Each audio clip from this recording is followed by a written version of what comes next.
What's up, YouTube, and welcome to the next episode of my PS1 Publisher Spotlight series. This is a episode I've been wanting to film for quite some time because it's one of the most iconic developers of the PS1 hardware, and that is Squaresoft. Squaresoft had a long history, formerly being known as just simply Square, and went back primarily on Nintendo consoles. They made games for the NES, obviously your origins of things like the Final Fantasy series, but even then they were interested in making other genres of games such as Rad Racer or Highway Star, as it was known in Japan on the Famicom. And ultimately that relationship with Nintendo did continue on through the Super Nintendo and Super Famicom. They made several of their legendary RPG series on that console and really expanded their popularity. But there came a point where they jumped ship, and that's really what this video was all about, was them moving to the Sony hardware as their exclusive platform that they developed games for. And ultimately, we benefited from that. I think they were very excited about the CD technology that Nintendo could not offer with the N64. And ultimately, they were wanting to make games that were very cinematic, that had a similar theme in some of the visuals, and ultimately had a bent on mostly RPG and strategy games that you're going to see in this video. Several of these games I do have some good nostalgia for, just from playing these back in period, but many of these I ultimately bought after the fact, and to be honest, RPGs are something that I really struggle to find time to play today. So I wish I could give you thorough, in-depth profiles on all the games in this video, but frankly, I just haven't had enough time to play a lot of the games that Squaresoft put out for the system. So you can certainly fill me in the comments if there's anything here that I'm really missing out on, or maybe where I should prioritize my time for the ones that I know a little bit less about. But I will say that this is still one of my favorite publishers for the PS1, just because of the games that I do have very strong feelings for. A couple other things I just want to point out is that they put out 25 games for the system, but they were a little bit late to coming to the PS1 because they had made so many things for the Super Famicom and Super Nintendo. So ultimately there are no big box games for the PS1, which is kind of unusual because you think about some of the big developers, they were there from day one on the Sony platform. Square kind of migrated over around 96, 97, and that's when you're going to see their publishing streak really ramp up, and a lot of games they put out in very, very quick succession. So with that said, let's go ahead and get started and talk about some of the games that they released for the system. First one of these is Brave Fencer Musashi. This one is a little bit of a variant on their typical RPG-centric style in that it's an action RPG, which ultimately is more my style. However, I will say I've put very little time into this game, unfortunately, so I don't have a whole lot to share about it. But it is very visually appealing. This one I would like to go back to. I know I got a sequel on the PS2, but it seems like most people liked this one a whole lot better than that. The other thing you're going to see about the Squaresoft games is they had a very similar visual style for their covers, which really gave them a nice consistency on the retail shelf that made you kind of quickly aware that this is a Squaresoft release, and if you like some of their other things, you might want to check this out as well. The other thing that they were good at with merchandising their games is that in several of these releases they put in demo discs. So if you flip to the back of the double disc case for Brave Fencer Musashi, you will see that this one has a demo disc that was included that had videos as well as playable demos for several other titles they had upcoming. So I think that really just created a hunger for more of their releases that were to come, and really just a great way of promoting their titles. The other thing I want to just say that's kind of similar with a lot of the Squaresoft games, most of them are in double disc cases because many of the games had so many videos that they had lengthy multi-disc titles. This is ultimately just a one-disc title, but then it has the bonus demo disc, which is another reason. So even with only 25 games that were released in this set, they take up a lot of shelf space because so many of them are in the thicker cases. So I thought I'd mention that as well. But that's one I would like to revisit at some point. It's probably more up my alley being an action RPG, but ultimately don't have a whole lot of history with it. Then we move into one of their other spin-off titles that they came out with, which is Bushido Blade. This one was a little bit earlier in their Squaresoft publishing history and on the PS1. I think it came out around 97. And ultimately it's a weapon-based fighter in 3D, which ultimately was kind of early for this period. You had things like Samurai Showdown on Neo Geo that came before that were similar in tone and period, but they were still 2D in nature. So this was more like a first steps into making 3D of this genre. I don't really think that most people see Bushido Blade as like a top quality title these days, but in its day, I guess it was a little bit unique. Cover on this one, I don't know, it's never really been one of my favorites, but it does have that similar tone that most of these other titles have. And then I guess the game did well enough in the US that we also got the sequel, and that is Bushido Blade 2. This one I have played even less of. This one I think came out a couple years after the first one. Visually, it looks very nice. I think it's a little bit closer to where this type of game went when Namco picked up the Soul Edge and then Soul Calibur titles. But ultimately, I think many people would be much more nostalgic for the Soul Calibur series than they would for Bushido Blade. So happy we got this. Again, just kind of gives a little bit of a breakup in the variety of the Squaresoft titles that they put out, but ultimately not one of my favorites. One thing that they did do very well was they capitalized on the popularity of some of their characters in some of their main series games. So we actually got 2 spin-off games on this character, which is Chocobo, represented here by a promotional bank that I got back in the day when I worked in a video game store. It has a little plug here and a coin slot on the back for coins. I was a big fan of Chocobo as far as character appeal. I think obviously very cute and Japanese in nature. Kind of went in line with the types of things that I was really into at the time. So when these games came out, I didn't actually buy them on first release, but I got them used, I guess, somewhat later. But ultimately, they did make 2 Chocobo series games for the US. They had others that Japan got, but these were the ones they decided to bring here. So this one, I think, is always very funny that we got this game in the US. It is Chocobo Racing, and yes, it is a kart racer variant type game. Very cute and entry-level, I guess, as far as gameplay. But this is a very interesting series, that spin-off that we did get in the US, and I don't think that many people played it. It really wasn't that popular a title. But ultimately, I had to have it back in the day just because I liked Chocobo as a character, not something I'm necessarily going to pick up and play now, and I think ultimately I was a little disappointed with the kart racing aspect, but cool as far as if you like the, the series of characters and mythology that Squaresoft put together by doing that. So then that wasn't enough if we just had a cute racing side story game, but you also got a more serious Chocobo's Dungeon 2, and we did not get Chocobo's Dungeon 1 in the US, which is kind of interesting. They kept the original numbering, unlike the Final Fantasy series where they butchered that along the way when some of those titles came to the US. But this is a little bit more of an RPG title. I think it was intended maybe for a little bit more of an entry-level audience, but honestly, I don't think this game sold very well to anybody. It just was kind of a hard thing to sell. The more serious Squaresoft players saw it as too kiddie, and then for kids, they probably weren't aware of Chocobo because they weren't playing Final Fantasy mainline games at the same time, unless they saw maybe a family member playing them. So kind of an interesting title, and I think, I don't know if there were more Chocobo Dungeon games in Japan, but ultimately that was the last one we got here, and probably for good reason. So then we go into a sequel for a very popular Squaresoft series, which is Chrono Trigger, which first came out on Super Nintendo, or Super Famicom. But they did release a sequel here, and that is Chrono Cross.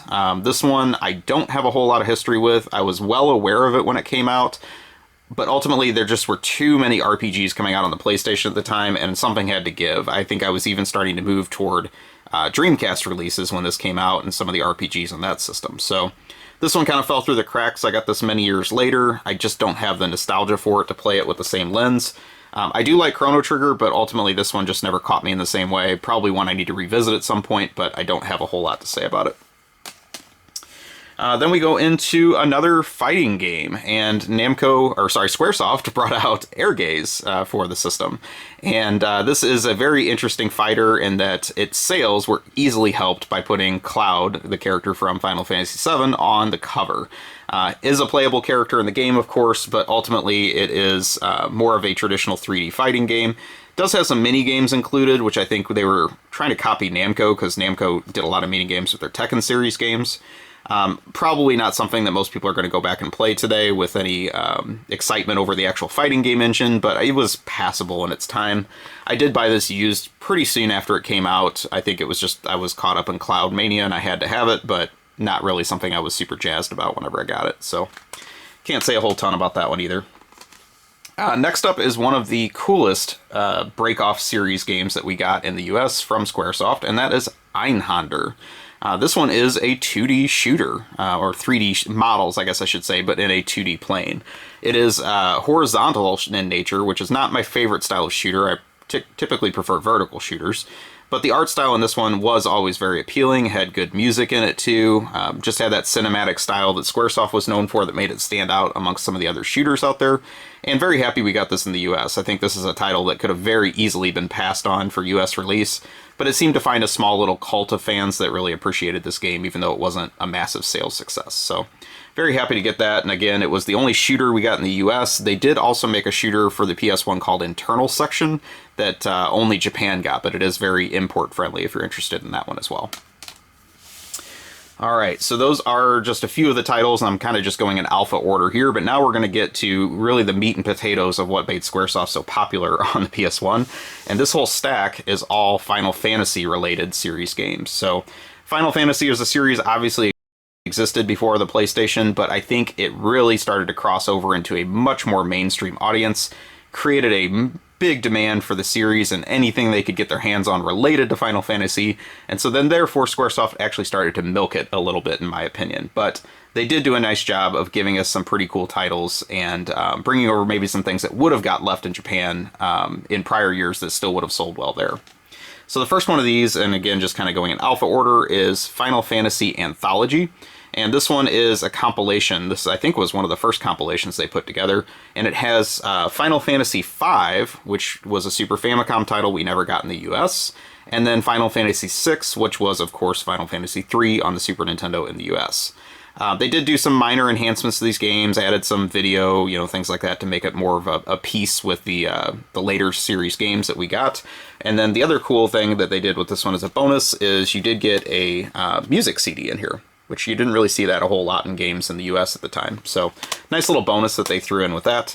I wish I could say that I'd put time into this, but I really didn't. I bought it when it came out. I think I bought this new, but ultimately just didn't play it a whole lot because I thought I was going to be really excited about Final Fantasy V, but then it didn't instantly grab me, and then I put it back on the shelf.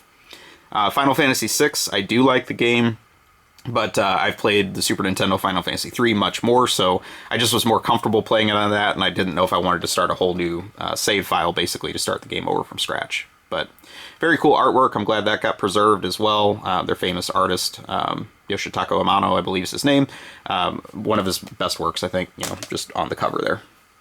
And then we have another compilation, and this is Final Fantasy Chronicles. And so here we get Final Fantasy IV, which was Final Fantasy II on the Super Nintendo here, and then Chrono Trigger. Very popular games, and happy we got these also included as a separate compilation. Final Fantasy IV, aka Final Fantasy II on Super Nintendo, is probably the one of the early games that I played the most, which is a little surprising because it's more traditional in story, but for some reason that one, the gameplay just caught me a whole lot more than Final Fantasy III did on Super Nintendo. So kind of the same story here. I got this not too long after it came out, but I think just Final Fantasy II, I'd played it a lot on Super Nintendo, and I wasn't sure if I wanted to start it over. And same thing with Chrono Trigger. So very convenient that these are also on the PS1. You got obviously new videos and intros and things like that to kind of liven them up a little bit, but ultimately just, another nice compilation of some of their Super Nintendo classics they put out here. All right, well, now it's time to get to the big one. So this is the one that really just set off an explosion in the PlayStation community when the game came out. I think it was probably many people's first RPG. It was just so accessible to an audience because it had more of a futuristic sci-fi type story that people could relate to versus like all the medieval times and all that you saw traditionally in a lot of RPGs. So here we have Final Fantasy VII, which was obviously a massive title for the PS1. Now has been remade in several forms on several consoles, but this is the way I prefer to play the game just because of all my history with this. I actually didn't get this on release, but one of my close friends did, and I would go over at his house and play the game, and we just would marvel at the quality of the videos and all those kinds of things, and then ultimately I had to get my own copy of this. I know there's also the error version of this, and so like one of the magazine blurbs on the back that praises the game, it's the floating eye variant is what they call it, and one of the letters the typeset got bumped out of alignment, and so several copies got printed that way. This is the corrected version that doesn't have that issue, but can't really say enough about this game. It meant a lot to me at the time. I don't know if I would go back and play it today, but I did put a ton of time in this game. And I think everyone remembers the final battle with Sephiroth being very, very memorable on the PlayStation. So, very cool game. The other thing I think that I just wanted to point out as it related to that is I have a vintage piece of Squaresoft store sales merchandising, memorabilia that used to be on the countertop at many video game stores. I got that from the store that I worked in back in the period, and I just think it did a nice job of playing up Final Fantasy VII, which was already a massive hit, but then also previewing some of the other titles that were coming out at the time. So then, with all the high things that, nice things I want to say about Final Fantasy VII and all the great things that it meant for the PlayStation, now we get to Squaresoft's big dud, in my opinion, and that is Final Fantasy VIII. I got this game on release. I was super pumped about it. It came out in September 99, which was the same time as the Dreamcast. I did not get a Dreamcast at launch, but I remember getting this at launch. This is what I was truly excited about.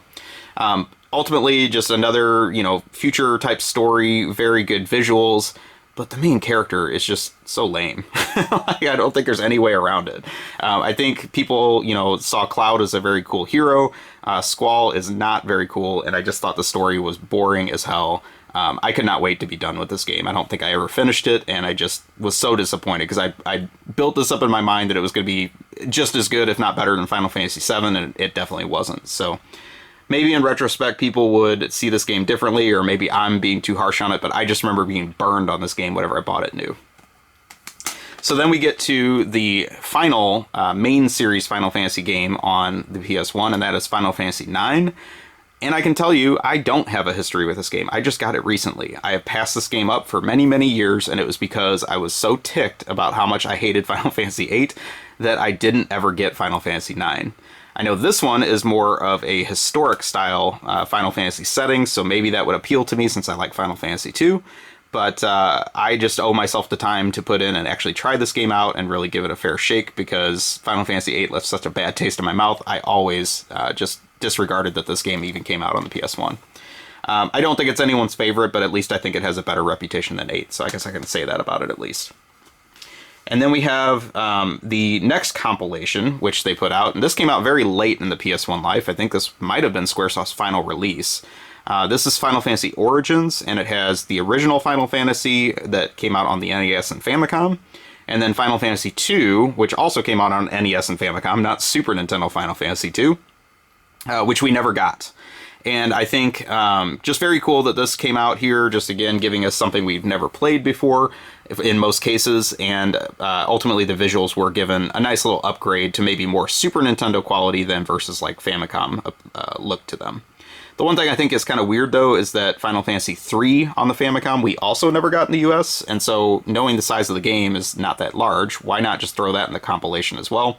But ultimately they decided not to do that. This game, as well as many of the other Squaresoft games, did get a Greatest Hits release, and it's very, very easy to find that Greatest Hits version. I think they were like continuously repressing them years and years after the PlayStation was kind of dead, so it's kind of weird that you could easily get your hands on this game Greatest Hits-wise, but the Black Label version is the way to go in my opinion. So, and then almost we're done with Final Fantasy series games, but here is the other title that was a pretty big hit for Squaresoft, which was Final Fantasy Tactics. I think, as Final Fantasy VII was many people's introduction to the RPG, I would say this game was probably many people's introduction to the strategy RPG. And because Final Fantasy VII did so well, I think it got people interested in checking this out, because I believe this was the next series title that came out right after 7. I think the game's pretty good. I do like the visuals on it a lot. I just, I'm not really a huge tactics RPG fan, and I think ultimately the medieval setting of this one is not as appealing as maybe the next game I'm going to talk about. But I appreciate what they did here, and I think that this game did find a good worldwide audience and a lot of fans definitely for this game over the years. All right, well, let's take a look at the remainder of the titles, which I think we have now gotten past the Final Fantasy releases, but now you're going to see several other RPGs and other titles they put out. So if you want to talk about the game in this whole video that is the one for me, it is this game. And that's probably a weird choice, because I don't think that many people talk about this game. But Front Mission 3 is my favorite Squaresoft game on the PS1. And this is a strategy RPG, which I just said that I'm not really a huge fan of. It's also mechs, which I'm also not really a huge fan of. But there was something about this game when it came out that was very, very appealing. I think that it was the right game for the time, and that the internet age was really starting to pick up steam, and the game had just a whole in-game internet setting to it. You can even see like the scroll bar here on the side on the box art here. That you would email characters back and forth, and then you had ways of communicating through like text messages and things like that, or emails to each other. It just really gave it a cool, modern environment that was appealing at the time of this game's release. Ultimately, I think it plays on the same general engine as Final Fantasy Tactics. It's, you know, very much a tactics RPG like that. This is a massive game. I've never actually finished it. I think it's 2 completely separate quests, and they're like 75 to 80 hours each. I've put in a lot of time on this, but I definitely haven't dedicated myself that much. But I will say that if I had the time, this is one I would definitely want to go back to.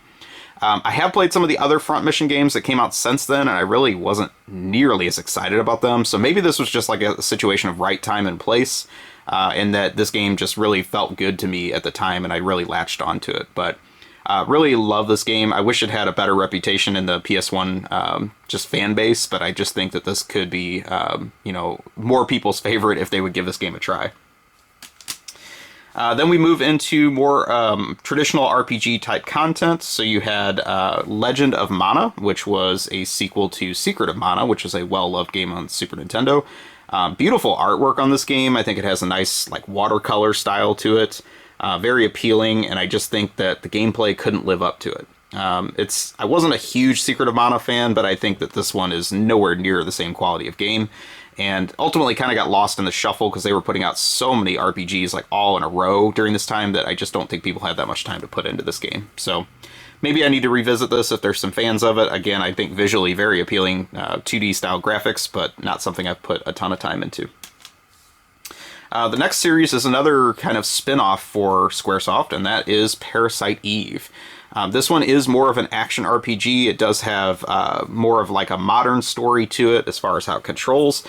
Really appealing game when this came out. I think this was where they were really trying to push the cinematic angle of their games, and that the idea was that it was basically like a movie contained in a game.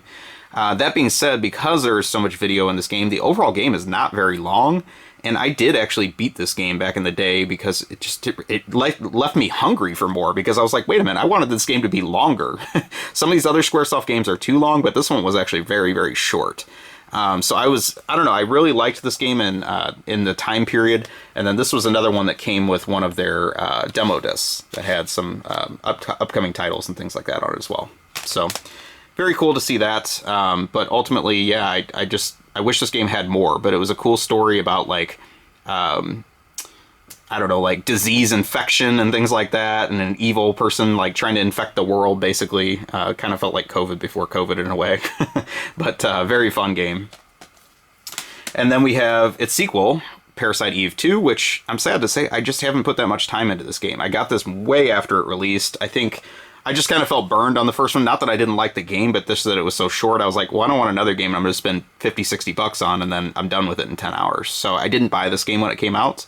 And I don't really hear that many people talk about this game. So I don't know if it's, you know, as good as the first one or not. I really need to start this one over from scratch and give it a fair shake. But if you know more about Parasite Eve 2, or if you have any thoughts on it, I'd love to hear those in the comments, because this would probably be, of all these games, maybe one I would want to revisit first.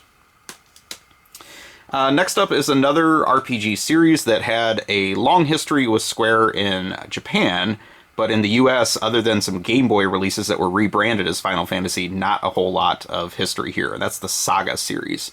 So here you have Saga Frontier 1. This one had an interesting gimmick to it, in that it had like 7 different stories, I believe. That was a very, very long game to complete if you wanted to complete all the stories. Ultimately, I played it a little bit when it came out. I remember renting it, I think, and then I just decided not to buy it, and so I bought it years later used, and then by then just the interest level was gone. So I don't have a whole lot to say about this one. It did not get reviewed very well. I think people were kind of disappointed because this was one of the first titles that we got after Final Fantasy VII, and I think people were trying to hold it to that same bar, which wasn't fair. I mean, considering this game was not meant to be a blockbuster title like that was, but yeah, it really wasn't one that I think holds up for most people. Then you have the sequel to that, which is Saga Frontier 2. We did get this one here, kind of surprisingly, because I don't think the first one sold all that well. This one came out a few years later. It has nice visuals to it, but I really haven't put any time into it. It's one I got used several years after the fact, and just haven't given this one a fair shake. So maybe because of the way the first one played out, I just kind of like Parasite Eve 2. I never really got too into this one, but you can let me know if I'm missing out on that one. Then we have Threads of Fate. This is another RPG. This came out in rapid succession with several RPGs about the same time from Squaresoft. Nice visuals to it, a little bit more cartoony in nature. I remember the character art was very big in this game. That was one thing that stood out for it. I just don't remember this one taking off big even when it was brand new. Like, most people didn't like this game that much, and so I don't know. I kind of just disregarded it when it came out. I thought it looked cool, but I decided to put it on the back burner. And then by the time I got it used, I didn't put any time into it either, to be honest. So you can tell me on that one too if I'm missing out. Then we have one of the first Squaresoft games on the PS1, which might have been the first, and that is Tobal No. 1. This is a 3D fighter that they put out. Again, kind of their take on a Tekken or a Virtua Fighter. They really wanted to go after this fighting game genre. It's just, I don't think it stuck that well. Sony did back this game. You can see it was like co-published by Sony Computer Entertainment, or maybe they were actually the home publisher. And then the other thing that I think helped this game sell is this was the first demo that we got for Final Fantasy VII. And there was just a lot of hype on this game, and that people wanted to play Tobal No. 1 just to get the Final Fantasy VII demo. I think the biggest mistake that Squaresoft made was that Tobal No. 1 had an okay reputation. It was nobody's favorite fighter. But then when Tobal No. 2 came out in Japan, it was massively hyped. They had made a huge upgrade over this one, kind of like Tekken did as they graduated from Tekken 1 to Tekken 2. You know, like it was just a really big leap in graphic quality and all the different modes and things like that it had. And then they passed on it for the US, I'm guessing because this game did not sell that well. But that, in retrospect, probably was a big mistake, because I think Tobal No. 2 could have found an audience here. Fighting games were heating up at that point, and I think really would have done well just based on how highly it was reviewed and regarded in the Japanese market especially. So happy we got this one, but it's kind of just a weird one-off because it was the only game in the series we saw here. Then we move into one of their later titles. This is Vagrant Story. This one was very highly regarded. It had a really cool visual style to it, almost like a comic book style to the text interchanges between characters. And I remember playing a little bit of it, but I was just so swamped with other games at the time when this came out, I never gave it a fair shake either. Probably one I would enjoy. I'm sure there's a lot of fans for this, but this is, again, another one I just have not had the time to go back and play. But I do appreciate the art style of this one. I think it was trying to do something different that broke apart a little bit more from some of the other Squaresoft games. Alright, well, we are now down to the final title, and that is another big one that they were very well known for, and that is Xenogears, or Xenogears, however you pronounce that. A lot of spin-off games came after this, but this was the origins of the series, and I think this one was very notable for being an incredibly long game. It also had mechs in it, but it was more of a traditional RPG. And then also just a game that had some kind of controversial storylines that I remember made people think a little bit at the time, you know, just something that they weren't accustomed to. So very cool that we got this game here, and they kept the themes very similar to what Japan intended, I believe, when they did the translation. But a game that was very well regarded, and I think has a lot of fans today. So I can definitely respect that. I wish I had put more time into this game. I think I enjoyed what I did play, but again, just kind of ran out of time with all these other competing priorities that were part of Squaresoft's library and other games that were coming out during the time. But very cool game for the PS1 that was a nice exclusive and where another series started. So as you can see, Squaresoft, very big publisher for the system. They did a really nice job with their quality overall. There's no like real stinkers in this mix that are just unplayable. I'm sure everybody has their favorite Squaresoft titles. I'd love to hear in the comments which ones that you prefer. And if there's any of these that I really just must drop everything and play, you can certainly let me know that as well. I would love to have infinite time to play RPGs and Squaresoft games in particular. Just I have to be very thoughtful in how I spend my time whenever I'm pursuing those. But hopefully you enjoyed the video and this look into the library. Please take a moment, like, comment, subscribe, let me know what you think, and I will talk to you soon. Have a great day or night, wherever you are.